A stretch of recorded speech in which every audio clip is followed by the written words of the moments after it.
NUX.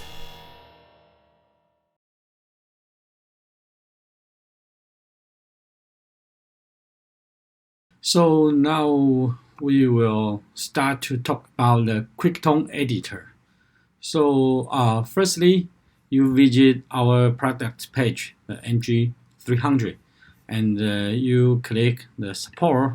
Then you could find the firmware, and you just follow the firmware update guide. Then you will know how to update it. So you just download the firmware. Depends on your operating system for Windows or Mac. Then you just connect the USB cable with the computer and hold the dual foot switch and the repower. Then the MG300 will enter to update mode. Open the DFU updater. Then choose the bin file. Start to update, and the display will show you the current status. Then while you finish, you just repower again. So that's it. And here you could download the related firmware, and also you could download the edit software, the QuickTone edit software. And for Windows, remember to install the audio driver. So you have to remember that you have to install the audio driver before you install the edit software. So after you download and install the edit software, then you could open it, the QuickTone. So that is the QuickTone edit software. So on it, you could tweak all the parameters like this way. And you could bypass it, engage it, and everything you could tweak here. And the most important thing is how to change the impulse response. So you just right button click the cabinet, then you could see all the default impulse response cabinet here. And then you could also click user, then you could load sephardi impulse response file here.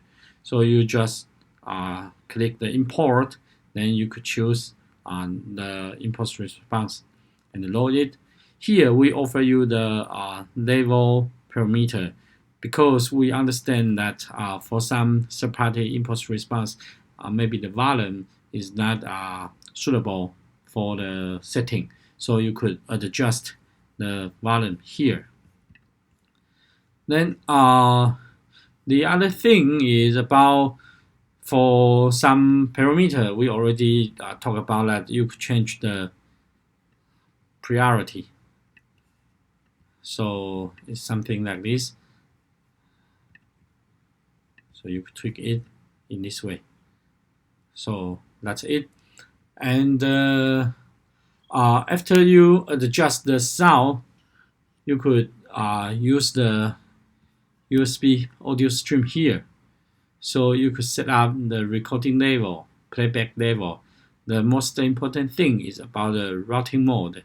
Regularly, you just choose normal, and you could use the MG300 as the recording interface and record the signal. And here we offer you the dry out and the reamp. So right now I will demo how to use that. So after you already tweak all the parameter and set up the sound, for example, this is my sound for the emotive ballet.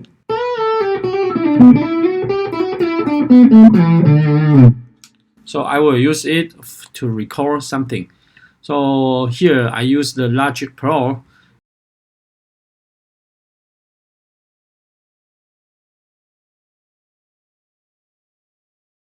And this is my backing track, and I will record it. So let's hear about the backing track.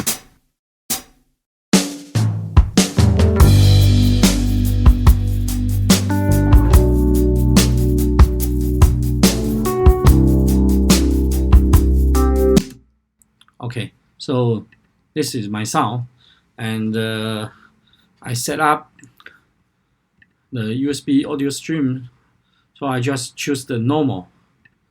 Then I will start to record.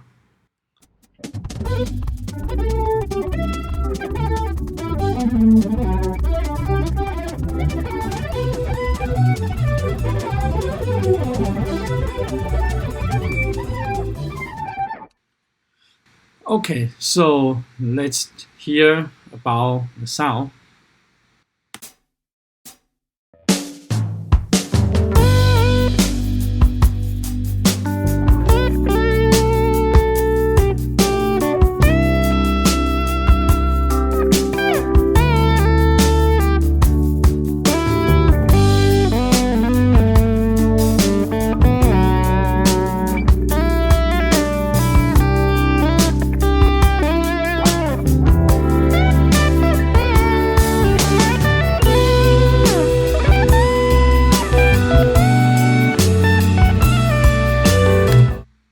Okay, so right now I will demo how to do reamp.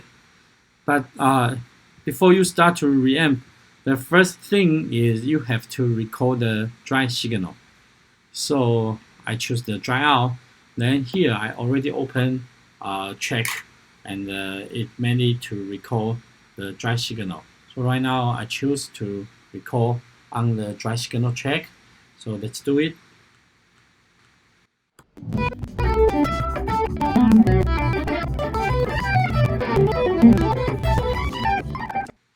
Okay, so right now we could check the sound, and before that I have to choose reamp. Then right now I have to mute all the other check. So I will record the reamp 1, and I just choose it. Then I start to reamp it. I just record. So remember, while you do the reamp, it means you send the signal from the system. So here you could see how the signal transmit. So the USB send the signal to the pedal, to the modular. Then we record it and record back by the USB routing. So that's it. So let's do the reamp.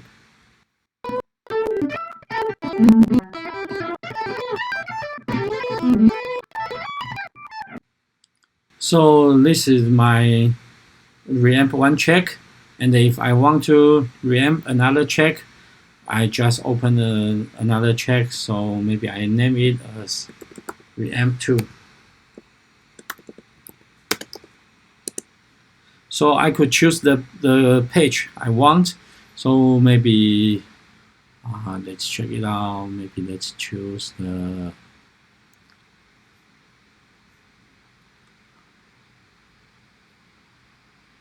okay. Maybe let's choose this one. Okay.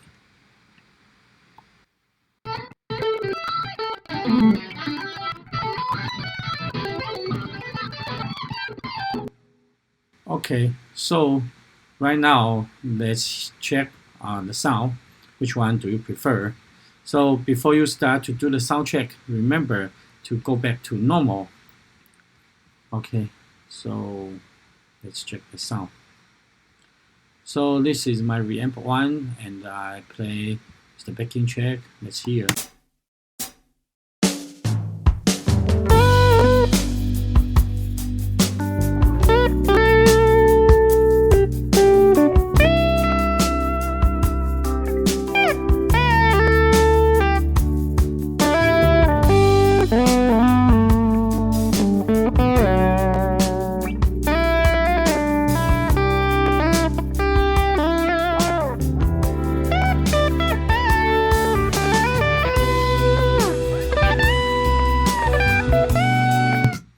So right now I could check reamp 2.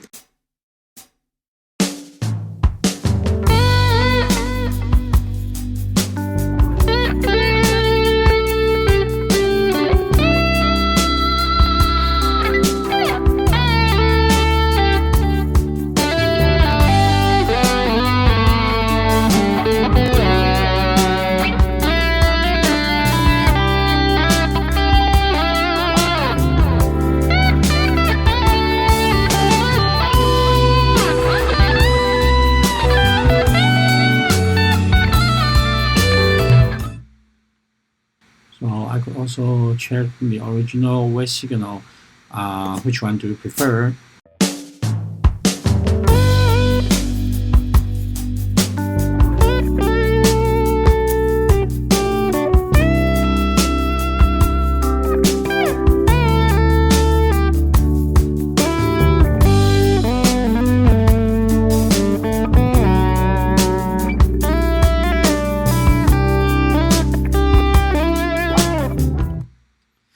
So here you could understand that for the reamp, you don't need to recall the track again and again. You just recall once, and then you could do the reamp. Then you could choose the suitable tone to match the backing track. So that's the quick tone reamp. And for the quick tone, you could export the page through here and choose one, and you could export or select all and export all. And here you could do loading. So for example, I could load the preset here, then I just open it, then I could choose the location I want to put it and to import it. And here, after you tweak all the parameters, you just press the save, then you could save the current parameters. So that's the QuickTone edit software.